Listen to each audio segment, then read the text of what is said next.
Alright, what is going on, guys? It is Benny, and I'm going to be teaching you guys how to get into Ultimate Champion, alright? I'm going to give you guys some tips in every single matchup on kind of teach you guys and get you guys into Ultimate Champion.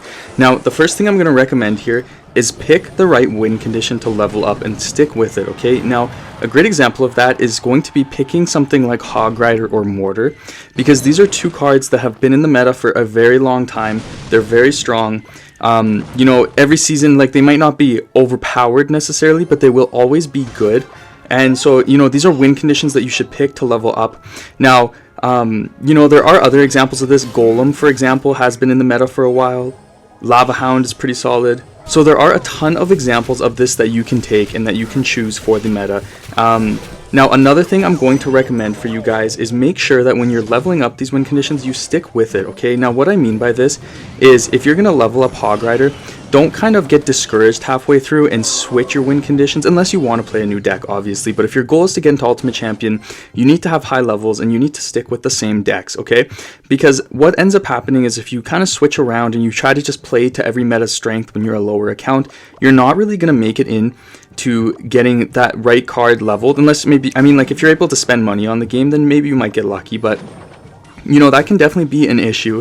So just pay attention to that as you go. Now, we are up against a Hog Rider Earthquake player, which can be very annoying. He's gonna go for a Firecracker. Let's try to get a King Tower activation here, and then let's just wait and see. Wow, no King Tower activation. Let's go for the EvoMortar now. Let's play the Knight in front, because if he Earthquakes, he's only going to have like 3 Elixir to defend this push. Now that it's double Elixir, he might get bailed out. Let's use our Little Prince ability, though. We get a really good, actually, some really good value out of that. He goes for the Bomb Tower. That was definitely a mistake. I think he just lost off of this already.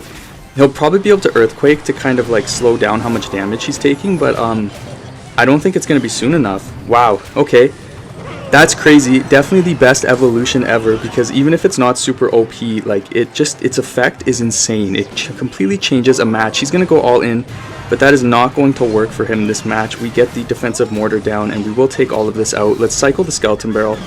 He's got the Evil Firecracker, but the Evil Firecracker is in the wrong lane, so even if he goes for a Hog Rider, it's not going to be enough.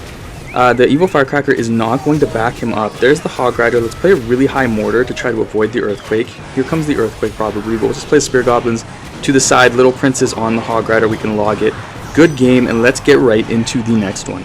Now, the next tip I'm going to give you guys is to make sure that you're using Elixir effectively, okay? I see so many people over defend, and I'm going to try to kind of talk you guys through that as I go through this matchup. So basically, you know, what I see is people, they over defend or they over commit on when they're attacking, and it's such a bad idea. Don't do it, okay? So he has Barbarians. I'm going to play the cheapest counter possible that I can. I didn't play Fireball. I played Spear Goblins, and then I'm just going to wait and see.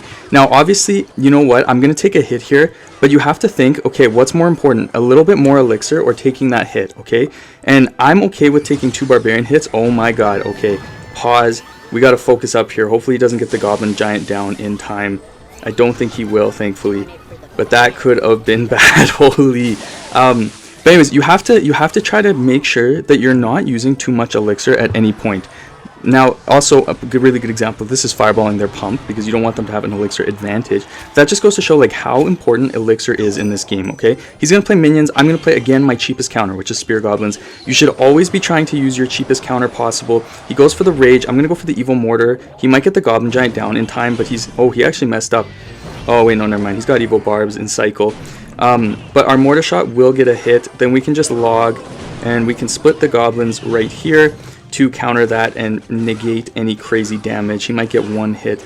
But again, just try to remember, okay, you want to play this smart. Now, I'm not sure what he's got in rotation. I know he's up on Elixir on me right now, so I'm not playing anything. I'm just playing it slow, and that's a really important thing that you're going to do, is you need to watch for what they have and just kind of be careful and make sure that you're not overexerting yourself. He's probably going to go for a Goblin Giant, so I'm going to use my Skeleton Barrel because I want him to play that Rage.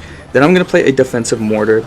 He goes for the minions instead, which is actually okay because they'll be easier to take out. Now, I'm going to split my Little Prince to the other side here. Actually, he's going to go for the Goblin Giant on that side, so I'm going to play my Little Prince and my Knight to defend that Goblin Giant. And that should be pretty easy to defend. I'm going to Fireball this lane. Let's just wait. Then let's go for the Goblin Gang right here on the Sparky. and that's going to be defended, and then we can go for a Mortar. We probably should have went opposite lane actually, but that's okay. Let's play the Spear Goblins here to help take out those minions so that we can get a little bit more damage out of that Mortar. Then we'll play the Skeleton Barrel. This is a great push that you can do to get some really good value out of your Skeleton Barrel and your Goblin gang. Let's play the Little Prince, then let's log this, and let's get the Knight down in front to tank the Goblin Giant Spear Goblins. Let's play the Mortar to pull it, and let's get the Spear Goblins down as well to back it up. We'll get an EvoMortar shot on tower. If we can get 2, that should be game. Don't think we'll get 2. That's okay. Let's just wait, and we got the Skeleton Barrel. It's going to get on tower, which is going to be amazing. Alright, he goes for the Evo Barbs. Oh, let's go. Alright, we won. Good game. Thank goodness and good luck. Alright, you guys, now next tip I'm going to be giving you guys is memorize interactions, okay? So I'm going to give you guys some examples of this, especially if you play Mortar Bait. This is going to be very, very helpful. And what I mean by memorizing interactions is you need to know what counters what so you can play certain cards. And you don't need to know this for everything, but it's really helpful to know this even if it's just for like 2 things. And the reason why this is so helpful is because it helps you have really positive elixir trades when you go into your battles, and it's just really important. I'm gonna mute just because I have so many spectators. My friends love to spam emotes and it drives me crazy.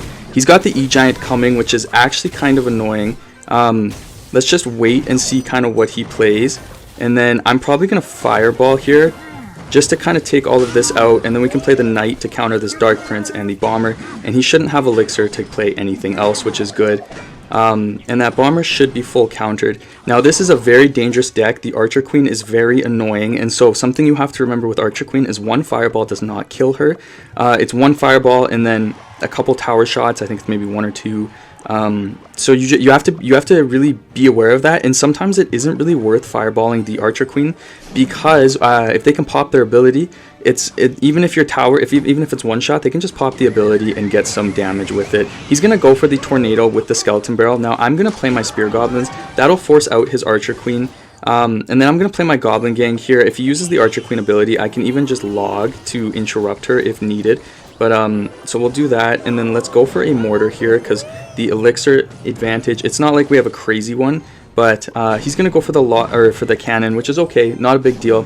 Let's go for another Skeleton Barrel opposite lane because he does not have log, so he's gonna have to tornado it, and I don't think he has it. Actually, he might have it in cycle now.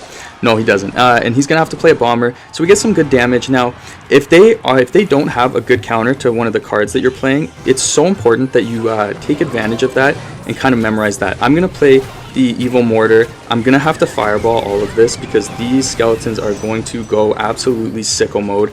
That was too bad, honestly.